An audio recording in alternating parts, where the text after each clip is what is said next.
In many ways,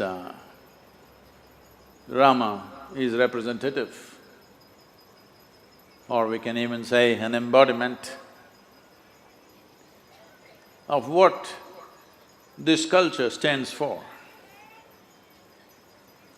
This is a culture where we don't count the value of accumulations one has. We don't count one's achievements in the world, nor do we count one's victories in war. But the most important dimension is how profound is the freedom that one has achieved within themselves. What is your level of mukti in your life? How profound is your freedom from variety of things that a human being can be afflicted with? If you look at Rama's life, I want you to understand, when Ram in Ayodhya, well, some things went wrong and went to the forest and his wife kidnapped by the Sri Lankan people, not LTT, well before that.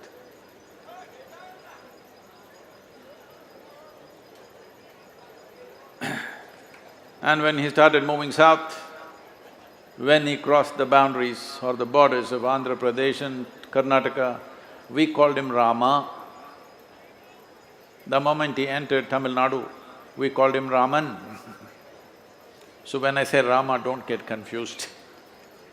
In south, he's not Ram, he's Rama. So if you look at Rama's life, he lost his kingdom. His kingdom was taken away, though he was rightfully coronated as a king. His wife was taken away. Later in his life, his children were taken away. Normally for most human beings, if any one of these things happen, they will be broken for life. But here is a man, though all these things happened, and he stood up to do the karma that he has to do, even to the extent of fighting battles, but never conquered by angst or animosity or anger. It is for this reason that we are bowing down to him. He is not a super success, it's a series of disasters. In spite of this disastrous life, the negativity cannot conquer him. He is free from these things. It is this one quality for which we are bowing down to him, because in this culture, our ultimate goal is not God, our ultimate goal is not heaven, our ultimate goal is mukti or moksha. Liberation or freedom is the highest goal in our lives. This is the significance of who we are in this culture. Everywhere else, people want to go to heaven, but we know, even if we go to heaven, we will get bored after some time. Hello? Even in heaven we can get bored. So we foresaw those possibilities and see the ultimate thing is liberation, to be free in every possible way. And anyway, there is no proof with any of you that you are not already in heaven and making a mess out of it. First of all, anybody who talks about a better place elsewhere than where we are right now, it is a crime. So this is why Rama's life is most significant. The world throws many things at you. Entire life is full of disasters coming his way, one after another, but he is not ruled by those disasters. Those outside situations does not decide who he is, he decides who he is.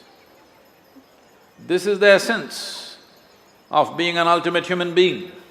that the outside will not decide who you are, you decide who you are. This is a privilege.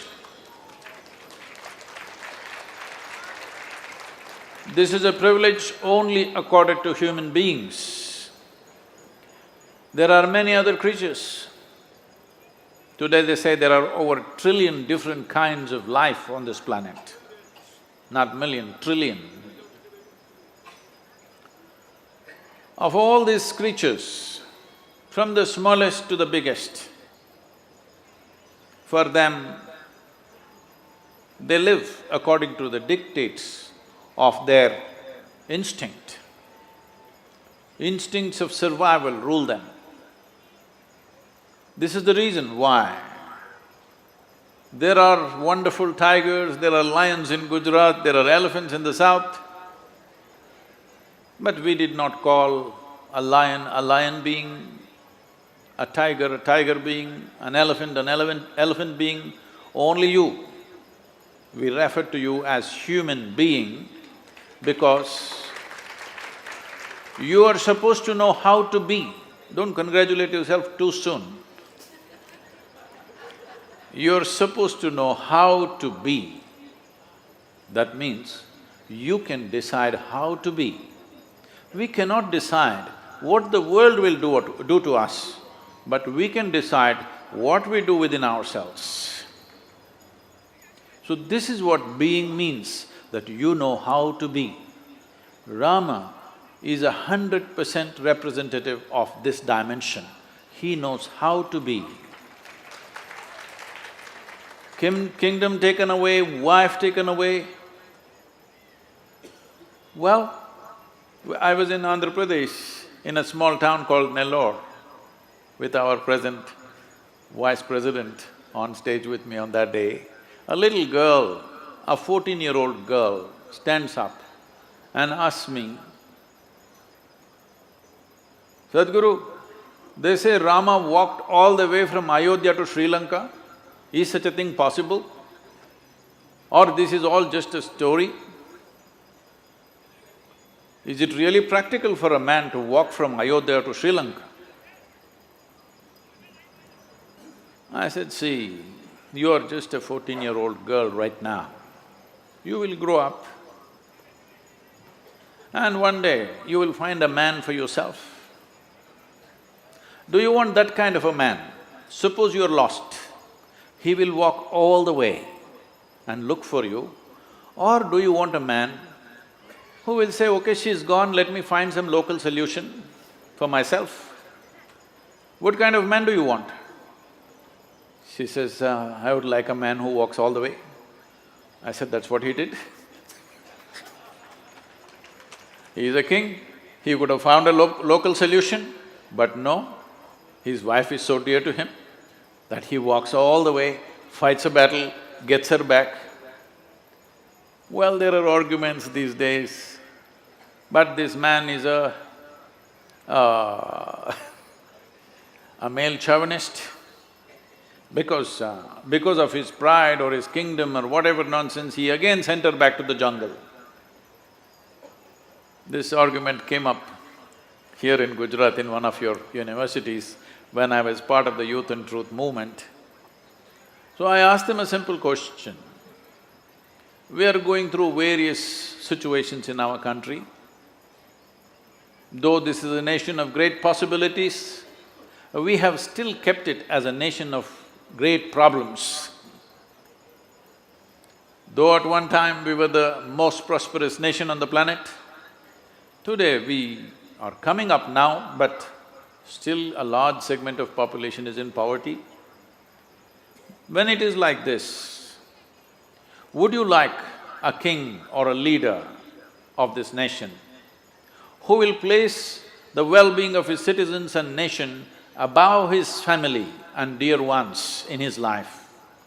Or would you like somebody who will do everything for the family and forgets about the nation? They said, that is not it. Why should he send his wife?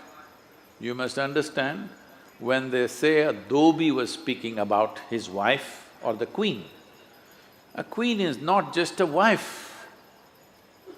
She's She has a place in the kingdom. She is not just another woman.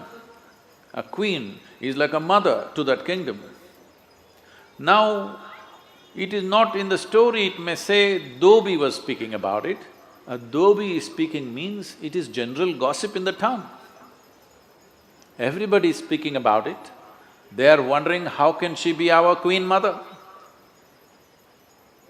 Now you have a choice, to hell with the citizens, I'll keep my wife, or for the sake of my citizenry, I will sacrifice somebody for whose sake I fought a war. A terrible war, a risky war, because you didn't have an army to fight a war. You just went with your brother to fight a war. All this you did for that woman, but now, for the sake of the nation and the sake of citizens, you sacrifice her. And when she is fully pregnant, for a king, children are very important because that is the continuum. Not knowing whether it's a boy or a girl or boys or girls, no sonogram in those days. And she goes to the jungle and delivers 2 boys and he does not know. For a king, this is the biggest disaster. He does not know that he has sons. And not only that, the situation evolves in such a way that he ends up fighting those children. The worst thing that you could do in your life is knowingly or unknowingly you kill your own children. This would be the most horrible thing that you could have done in your life. He almost did it, but still remained without angst, animosity or anger, doing what is needed. Though it causes much pain in your heart, you don't make this pain the basis of what you do with the rest of the world. This is what he represents. This is what should become the ideal of this nation and the world, that if you poke me, I will poke you, then everybody will be poked, because inevitably something will poke you. When you walk through this life, there are a lot of poking people. But as you raise in your stature, if you become the poking kind, then everybody will be poked. So, his life is not history, it is a lesson for the future of this nation and for this world. Thank you very much for having me here.